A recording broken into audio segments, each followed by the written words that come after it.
Hello, my dear students. Today we are going to talk about River Briggs' sonnet, The Soldier. The original title was 1914, The Soldier. Okay, let's read it first.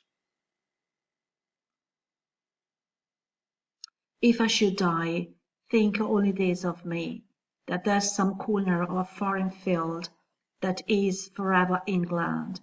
There shall be in that rich earth a richer dust concealed, a dust whom England bore, shaped, made aware, gave once her flowers to love, her ways to roam, a body of England's, breathing English air, washed by the rivers, blessed by suns of home, and think this heart all evil shed away, a pulse in the eternal mind, no less gives somewhere back the thoughts by England given, her sights and sound, dreams happy as her day, and laughter learnt of friends and gentleness, in heart at peace under an English heaven.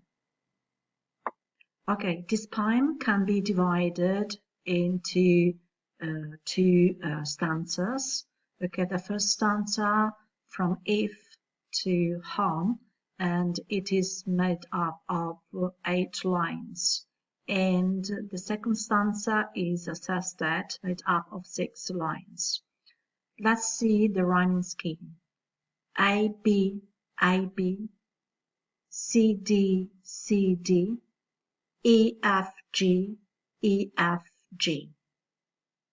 In the first stanza, the poet, who is also a soldier, tells the reader that if one day he should die in a foreign country, this foreign country will be part of England, because his body, his dead body, will make the land richer and a better place, because a piece of England will be buried there. Here, a dust whom England bore, there is a kind of personification of England.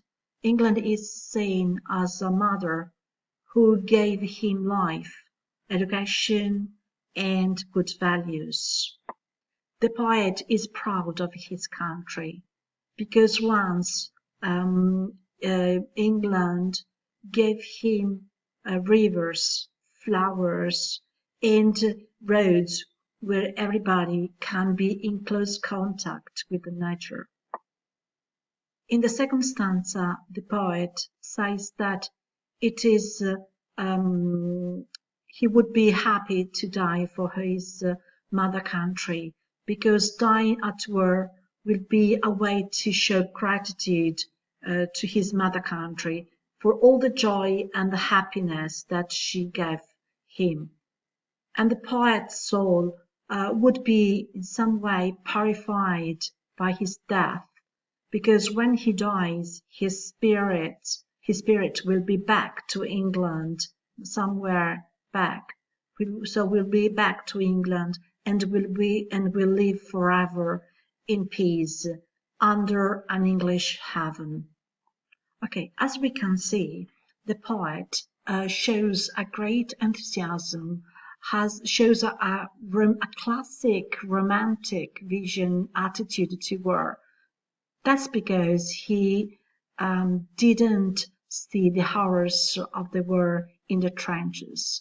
He hasn't experienced the cruelty of war. That's why he believed that dying at war was something that made him proud of being English, because in that way he would save his soul, because he says to die for England is the surest way to get a salvation. Okay, because he says, and think this heart all evil shed away. So this means that dying at war to save and to defend the mother country is a kind of a purification of the soul. And once you die, you made the foreign country, the foreign field, a better way, and you can die and rest in peace under an English heaven. This is because, as I was saying before, he didn't see the horrors of the trenches. He didn't see the terrible conditions of the soldiers, full of mud, with dying bodies, and also because this poem, this sonnet, was written just before the beginning of the war. Remember that Brooke died in 1915. He died of blood poisoning, so that's why he didn't die at war, and he didn't see the horror of fighting in the trenches. And what else it is important to note and to underline? Yes, okay, the sense of pride that he had for England is because if you pay attention, the word England and English is repeated 6 times. So here, England, again, England, and then England, and again, English air.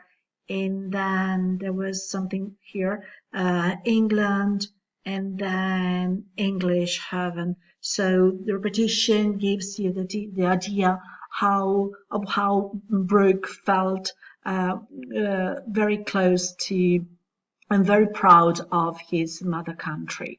And another thing that should be mentioned that he used obviously alliterations and foreign field as a kind of alliteration, and that he used the run-on lines that makes the rhythm of the poem smooth and flowing.